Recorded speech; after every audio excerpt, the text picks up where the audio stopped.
আজকে ক্লাস 9 এর profit and loss, class 9 এ নয়, ক্লাস 7 8 এও আছে। তো প্রফিট অ্যান্ড লসের একটা ছোট্ট কনসেপ্ট বলবো, প্রফিট লস আর ডিসকাউন্ট। অনেক স্টুডেন্টরা মানে ডিসকাউন্ট প্রফিট লস এইটার মধ্যে ফর্মুলা একটু গন্ডগোল পায়। তো চলো সেটা একটু দেখে নিই। একদম ছোট্ট বলবো, টু দ্য পয়েন্ট বলবো, জাস্ট লক্ষ্য রাখো। দেখো, প্রফিট আর লস এই দুটো তিনটে জিনিসের উপর ভালো করে আছে। একটা হচ্ছে এসপিসিপি, এটা একদিকে পড়ছে। একটা হচ্ছে প্রফিট লস, যেটা এসপিসিপির সাথে রিলেট করছে। আর একটা হচ্ছে এমপি, আর তার সাথে কে রিলেট করছে? ডিসকাউন্ট। ওকে, এবার ঠিক লস যেমন ডিসকাউন্টও একই রকম। এবার কিভাবে জিনিসটা আমি একটা ফ্র্যাকশন রুল, একটাই ফ্র্যাকশন রুলের মাধ্যমে কি করে তারা রিলেটেড সেটা আমি চেষ্টা করবো বলতে। যেমন ধরো, আমি প্রথমে এই সিপি একটা পিলার নিলাম আর এমপি একটা পিলার নিলাম, মাঝখানের পিলার রাখলাম এসপি। ওকে, এবার তোমরা দেখো, যখন প্রফিট হবে তখন আমরা সবাই জানি এসপিটা বড়, সিপিটা ছোট। তাহলে সিপি যেহেতু ছোট, ছোটর সাথে যখন আমরা বড় ভগ্নাংশ গুণ করব তাহলে আনসার কিন্তু বড় আসবে, মাথায় রাখতে হবে। বড় ভগ্নাংশ কেমন? লসের ভগ্নাংশ হচ্ছে 100 প্লাস পি বাই 100, আর একটা ভগ্নাংশ হচ্ছে 100 বাই 100 প্লাস পি। এবার দেখো, এই সিপির সাথে আমরা যদি এখানে 100 প্লাস পি বাই 100 এটা গুণ করি তাহলে চলে আসবে আমার এসপি। আবার এই পথে আসতে গেলে উল্টো গুণ করবো, 100 বাই 100 প্লাস পি, তাহলে পৌঁছে যাব সিপি। তাহলে ইজি হয়ে গেল।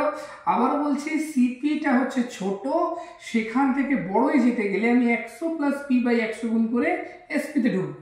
এসপিটা থেকে উল্টো দিকে আসতে গেলে আমি এইভাবে গুণ করবো। ক্লিয়ার? উল্টে। আবার সিপি থেকে ধরো হচ্ছে লস, ধরো L% লস হচ্ছে, এখানে P% প্রফিট ছিল। তাহলে L% লস যখন, তখন মাথায় রাখতে হবে এর সাথে 100 মাইনাস L বাই 100 গুণ করলে আমি পাবো এসপি।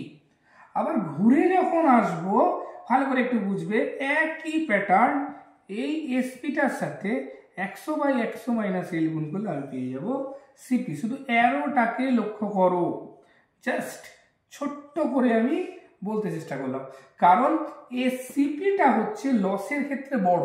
তাহলে বড় যখন, তার সাথে ছোট ভগ্নাংশ হচ্ছে এটা 100 বাই 100 মাইনাস এল। ওকে, এইটা গেল এসপি আর সিপির একটা পার্ট। নেক্সট পার্ট এসপি আর এমপি। এই এসপি আর এমপির মাঝখানে ঢোকে হচ্ছে ডিসকাউন্ট। ডিসকাউন্ট মানে ছাড় দেওয়া। তো কিভাবে হবে? এবার আমরা সকলেই জানি যে এমপি গ্রেটার দ্যান এসপি। তাহলে এসপি থেকে যারা বেরোচ্ছে তাদের জন্য দেখো, এসপিটা তো ছোট, সেখান থেকে আমি এমপিতে যাচ্ছি, তাহলে এখানে আমাকে মাল্টিপ্লাই করতে হবে 100 বাই 100 মাইনাস ডি, তাহলে পেয়ে যাবো এমপি। আবার এমপি দেখো, বড় থেকে ছোটতে যখন আসছো তখন তুমি 100 মাইনাস ডি বাই 100 মাল্টিপ্লাই করবে, তাহলে এমপির সাথে কিন্তু তুমি 100 মাইনাস ডি এটা মাল্টিপ্লাই করলে পেয়ে যাবে এসপি। তো অ্যারোগুলো একটু বুঝতে চেষ্টা করো। ওকে, আর একটা ছোট্ট জিনিস আমরা শিখবো, সেটা হচ্ছে যে এখানে ভগ্নাংশগুলো আমাদের খুব ইম্পর্টেন্ট। তাহলে মাথায় রাখো, যখনই এটা প্লাস, এটা মোর দ্যান 1, এটা যখনই উল্টে যাচ্ছে এটা কিন্তু লেস দ্যান 1, মানে 1 বড়। এটা যখনই এরকম হচ্ছে এটাও কিন্তু এইভাবে, এটা যখন হচ্ছে এরকম, আর 100 মাইনাস ডি বাই 100 মানে এটা একটা, আর 100 বাই 100 মাইনাস ডি মানে এটা কিন্তু। এই ছোট্ট একটা জিনিস আর একবার রিক্যাপ, ছোট্ট রিক্যাপ। সিপি থেকে এসপির দিকে যাব, প্রফিট হচ্ছে বড় দিয়ে গুণ করছি, বড় অংশ পাচ্ছি। আবার উল্টো দিকে আসছি, জাস্ট এটাকে রিভার্স গুণ মারছি, ছোট পেয়ে যাচ্ছি। একই রকম লস যখন যাচ্ছে তখন দেখো 100 মাইনাস এল বাই এল, এটা গুণ মারছি, ঠিক আছে, ওটা পেয়ে যাচ্ছি। আবার রিভার্স যখন আসছি, মানে সোজা কথা মনে রাখতে হবে, এসপি থেকে যারা বেরোচ্ছে তাদের জন্য 100 ওপরে, এসপি থেকে যারা বেরোচ্ছে তাদের জন্য 100 ওপরে কন্ডিশন নিচে, আর সিপি থেকে যারা বেরোচ্ছে তাদের জন্য কন্ডিশন ওপরে 100 নিচে। এমপি থেকেও ঘটনাটা তাই।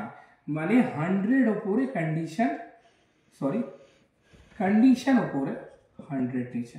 এই দুটো জিনিস মাথায় রাখতে হবে। আর শুধু মাথায় রাখবে এসপির থেকে যারা বেরোচ্ছে এইটা ওপরে কন্ডিশন নিচে, একদম ইজি। আশা করছি তোমরা বুঝতে পেরেছো।